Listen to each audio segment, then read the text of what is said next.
नमस्कार विद्यार्थी मित्रांनो, स्वागत आहे तुमचं परत एकदा माझ्या यूट्यूब चॅनलमध्ये. मित्रांनो, आज नवीन अपडेट आणलं. स्टाफ नर्सचं जी घोटाळा SIT चौकशी करणार. पहा, आपण 2 तारखेपासून जे लोकमत वृत्तपत्र आहे त्याच्यामधली पूर्ण माहिती घेतोय. तर पहा, डेली न्यूजपेपरमध्ये लोकमतमध्ये या संदर्भात घोटाळ्याच्या संदर्भात बातमी यायला लागली आहे. तर पहा, आज जे याची बातमी आली आहे की हसन मुश्रीफ साहेब जे आहेत तर त्यांनी या संदर्भात SIT चौकशी करणार म्हणून असं एक लेख आलेला आहे. वृत्तपत्रामध्ये बातमी आलेली आहे. पहा, वैद्यकीय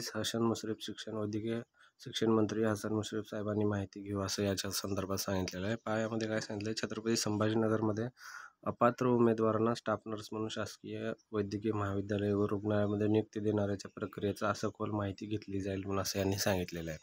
त्यामध्ये पहा, अगोदरच्या याच्यामध्ये जे लोकमतने याचं असं उघडकीस आणलं होतं की नियुक्तीचा दर 20 लाख रुपये म्हणून असं ठरवून यामध्ये सांगण्यात आली होती माहिती. तर पहा, यामध्ये काय सांगितले, सरकारी स्टाफ नर्स नियुक्तीचा दर 20 लाख रुपये. वृत्त प्रकाशित करत स्टाफ नर्स नियुक्तीचा घोटाळा समोर आणला.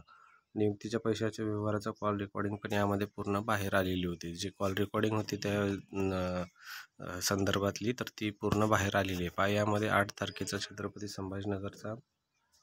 6 जूनचा छत्रपती संभाजीनगरचा हा पत्र आहे. पहा, ब्रदरपासून वरिष्ठापर्यंत त्याची साखळी असं याच्यामध्ये सांगण्यात आलेलं आहे.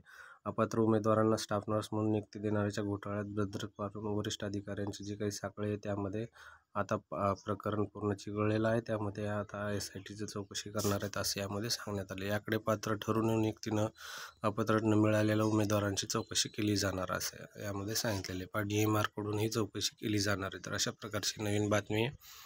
तर व्हिडिओ आवडला तर नक्की लाईक करा, चॅनल नवीन असाल तर सबस्क्राईब करा.